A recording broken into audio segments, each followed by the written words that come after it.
আজকের ক্লাস তোমরা কমার্সে যারা পা রাখছো তাদের জন্য প্রাথমিক স্তরে অ্যাকাউন্টস কিভাবে শুরু করবে তার উপর আমি আজ আলোচনা করব।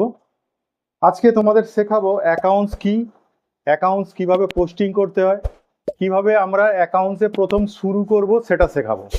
প্রথমে দেখো অ্যাকাউন্টস কি, এটা যদি আমরা জানতে চাই তাহলে আমরা একটু যদি আলোচনা করে নিই তোমাদের সুবিধা হবে। যে আমরা ধরো ডে টু ডে যে সমস্ত কাজকর্ম করি, আমরা ডে টু ডে যে সমস্ত কাজকর্ম করি সেইগুলোকে অ্যাকাউন্টসের ভাষায় বলা হয় এক একটা ঘটনা। এবার এই ঘটনাগুলো না দুটো ভাগে ভাগ করা হয়।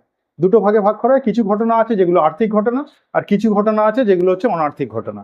এবার এই আর্থিক ঘটনা যেগুলো আছে সেই সমস্ত ঘটনাগুলোরই আমরা কিন্তু হিসাব করব। হিসাব শাস্ত্রে কিন্তু আমাদের সেই সমস্তগুলোই শেখানো হবে, সেই সমস্তগুলো কিভাবে হিসাবে লিপিবদ্ধ করব, তারপর সেগুলোকে শ্রেণীবিভাগ করব, তারপরে সেগুলোকে সংক্ষেপণ করব, তারপরে তার থেকে কিভাবে রেজাল্ট বের করব, এগুলো শেখানো হবে। এবার এর সমস্ত বিভিন্ন পদ্ধতিগুলো, সেই পদ্ধতিগুলোর বিস্তারিত আলোচনা, তাকে কিভাবে সেখান থেকে আমরা রেজাল্ট পাবো, সেই সমস্ত প্রসেসগুলোই আমাদের হিসাব শাস্ত্রের বিষয়বস্তু।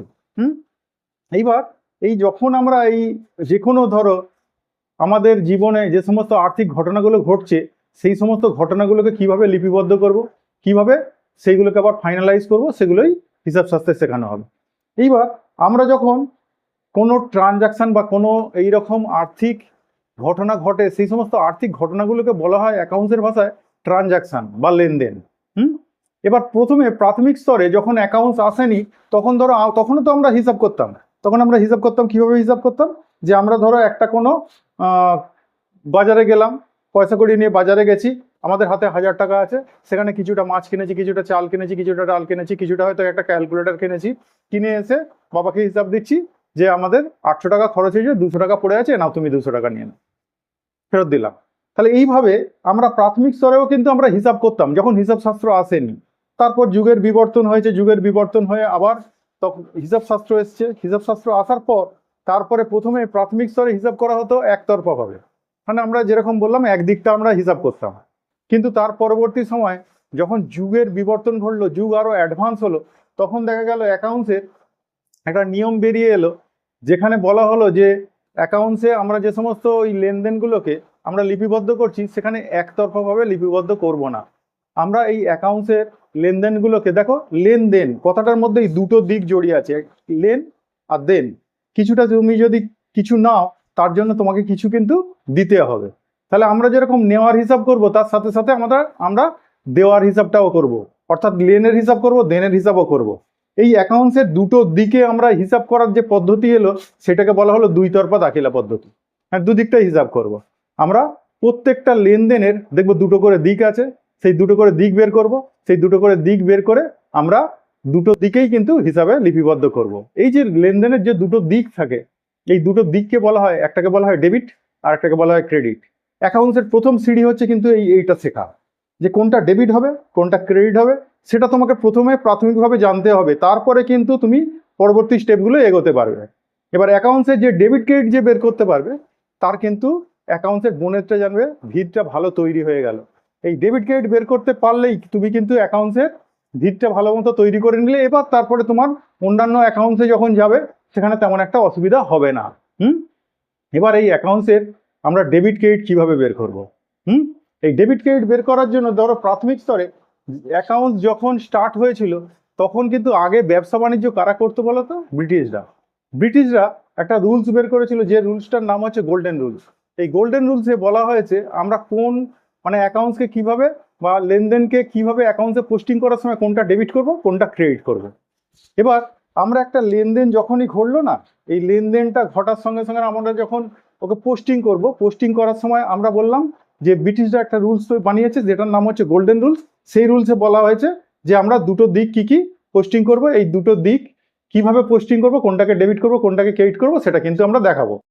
কিন্তু ধরো এর পরবর্তী সময় অ্যাকাউন্টস আরও অ্যাডভান্স হয়েছে, তারপর আমেরিকানরা ওই গোল্ডেন রুলসকেই আবার তারা একটু অ্যাডভান্স করে আমেরিকান অ্যাপ্রোচ বের করেছে, তারপর মডার্ন অ্যাপ্রোচ বেরিয়েছে। কিন্তু যে অ্যাপ্রোচই তুমি ইউজ করো সেখানে যে ডেবিট হওয়ার সে সবসময় ডেবিটই হবে, যে ক্রেডিট হওয়ার সবসময় ক্রেডিটই হবে, তুমি যে ভাবনা দিয়েই ভাবো। তবে প্রাথমিক স্তরে আমি বলবো তোমরা কিন্তু প্রাথমিক স্তরে সব থেকে বুঝতে সুবিধা হয় গোল্ডেন রুলসে, সেই জন্য প্রাথমিক স্তরে তোমরা কিন্তু গোল্ডেন রুলস দিয়ে করবে। কারণ আমেরিকান অ্যাপ্রোচ বা মডার্ন অ্যাপ্রোচ যেটা আছে সেটার যে ক্লাসিফিকেশনগুলো আছে সেটা তোমাদের মাথায় সহজে ঢুকবে না। মানে এখন তো প্রাথমিক স্তর, একটু অ্যাকাউন্ট শিখে গেলে তারপর ঢুকবে মাথায়, কিন্তু প্রাথমিক স্তরে তোমরা গোল্ডেন রুলস দিয়েই ভাববে। ভাবনাটা তুমি কি ভাবনা, কার রুলস দিয়ে ভাবছো সেটা যায় আসে না। তুমি ডেবিটে যদি ঠিক ভাবতে পারো তাহলেই তোমার অঙ্ক কারেক্ট, ক্রেডিটে যদি ঠিক ভাবতে পারো অঙ্ক কারেক্ট। সেখানে কার ভাবনা দিয়ে ভেবেছো সেটা কোনো দেখার প্রয়োজন নেই। এইবার দেখো, এখানে গোল্ডেন রুলস করার সময় আমরা যে সমস্ত লেনদেনগুলো ঘটে না, ওই লেনদেনগুলোকে বলা হয় অ্যাকাউন্টস। এই অ্যাকাউন্টসকে আমরা তিনটে ভাগে ভাগ করি। তিনটে ভাগ হচ্ছে, এক নম্বর বলা হয়েছে রিয়েল অ্যাকাউন্টস। কিছু লেনদেনকে বলা হয়েছে যেটা রিয়েল অ্যাকাউন্টস বা সম্পত্তির হিসাব। সেখানে রিয়েল অ্যাকাউন্টস মানে সম্পত্তির হিসাব, মানে যে দেখবে যে সমস্ত লেনদেনগুলো আমরা একবার করছি কিন্তু তার ফলটা দীর্ঘদিন পাচ্ছি সেগুলোকে বলছি রিয়েল অ্যাকাউন্টস। যেরকম তুমি একটা যদি ফ্যান কেনো, তাহলে ফ্যানটা তুমি একবার খরচা করে কিনলে কিন্তু ওর ফলাফলটা দেখবে, ওটাকে তুমি দীর্ঘদিন ব্যবহার করতে পারবে, ওর ফলটা তুমি দীর্ঘদিন পাবে, তাহলে ওগুলোকে বলবো রিয়েল অ্যাকাউন্টস। এবার রিয়েল অ্যাকাউন্টসে একটা কারবারের ক্ষেত্রে, বৃহৎ প্রতিষ্ঠানের ক্ষেত্রে কি পড়ে রিয়েল অ্যাকাউন্টসের মধ্যে?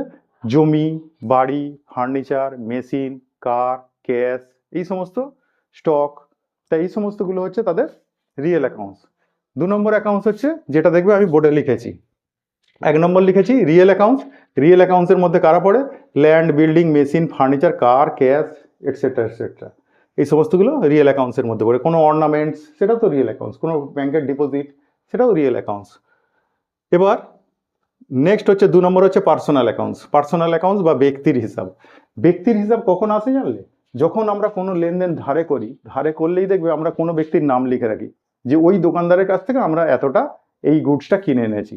তাহলে ওই দোকানদারের যে নাম লিখলাম তার মানে একজন পার্সন জড়িয়ে গেল, তাহলে সেই পার্সন জড়িয়ে গেলেই সেগুলোকে বলবো পার্সোনাল অ্যাকাউন্টস। এই পার্সোনাল অ্যাকাউন্টস তাহলে কখন হয়? ধারে লেনদেন হলে।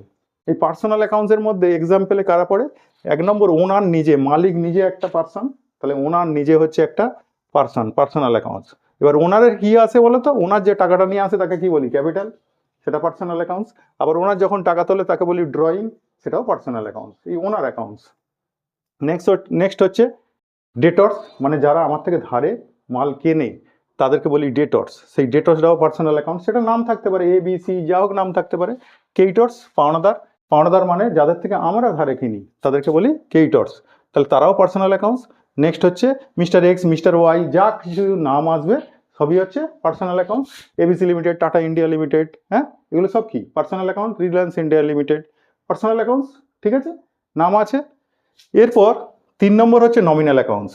নমিনাল অ্যাকাউন্টস হচ্ছে যেখানে এই কোনো যে অ্যাকাউন্টসগুলো বা যে লেনদেনগুলো কোনো সম্পত্তিও ক্রিয়েট করে না, মানে কোনো রিয়েল অ্যাকাউন্টস ক্রিয়েট করে না, কোনো পার্সোনাল অ্যাকাউন্ট ক্রিয়েট করে না, সেগুলোকেই বলি নমিনাল অ্যাকাউন্টস। এই নমিনাল অ্যাকাউন্টস হচ্ছে আয় ব্যয়ের হিসাব। সেই আয় ব্যয়ের মধ্যে কি পড়ে? যেরকম আমরা একটা কারবারের ক্ষেত্রে দেখবে পারচেজ, সেলস, রেন্ট পেড করেছে, স্যালারি পেড করেছে, ওয়েজেস পেড করেছে, হ্যাঁ, ইলেকট্রিক বিল দিয়েছে, এই সমস্ত সব খরচাগুলোকে আমরা বলি নমিনাল অ্যাকাউন্টস। আর ইনকাম মানে সেল হলে ইনকাম, ইন্টারেস্ট রিসিভ করছে ব্যাংক থেকে বা কমিশন রিসিভ করছে, সেই সমস্তগুলো সব বলবো নমিনাল অ্যাকাউন্টস। তাহলে নমিনাল অ্যাকাউন্টস যেগুলো কোনো সম্পত্তিও নয়, কোনো ব্যক্তিও নয়, সেগুলোকে বলবো নমিনাল অ্যাকাউন্টস। এইবার আমরা ধরো এই অ্যাকাউন্টসগুলো আমরা বললাম যে কোনো লেনদেন হলে তার দুটো দিক আছে। একটা দিককে কি বলছি?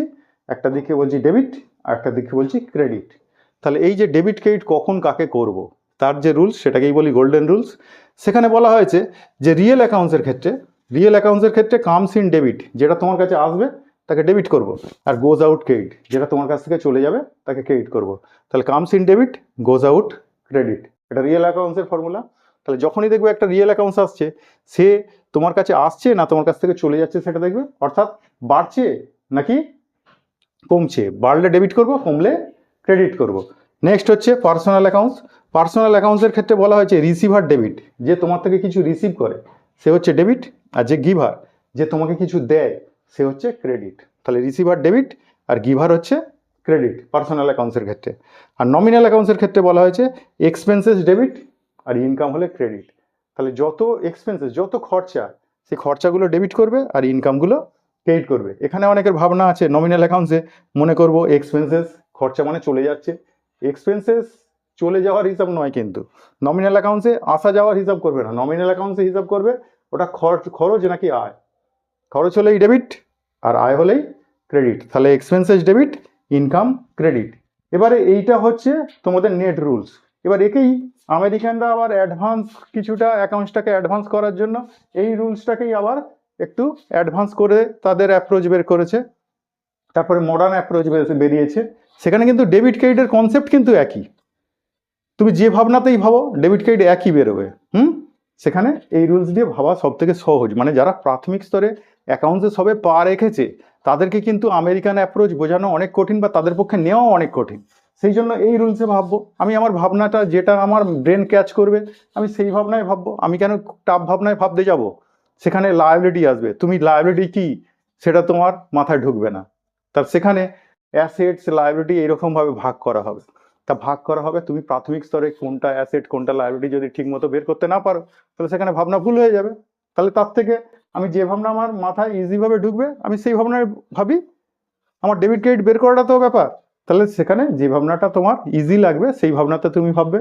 হ্যাঁ, পরের ক্লাসে আমি এই ভাবনায় কি করে তোমরা মানে একটা ট্রানজাকশন ঘটলে তার ডেবিট ক্রেডিট কিভাবে বের করবে সেটা শেখাবো। আজকের মতো এটুকু, পরের ক্লাসে দেখা হচ্ছে, টাটা।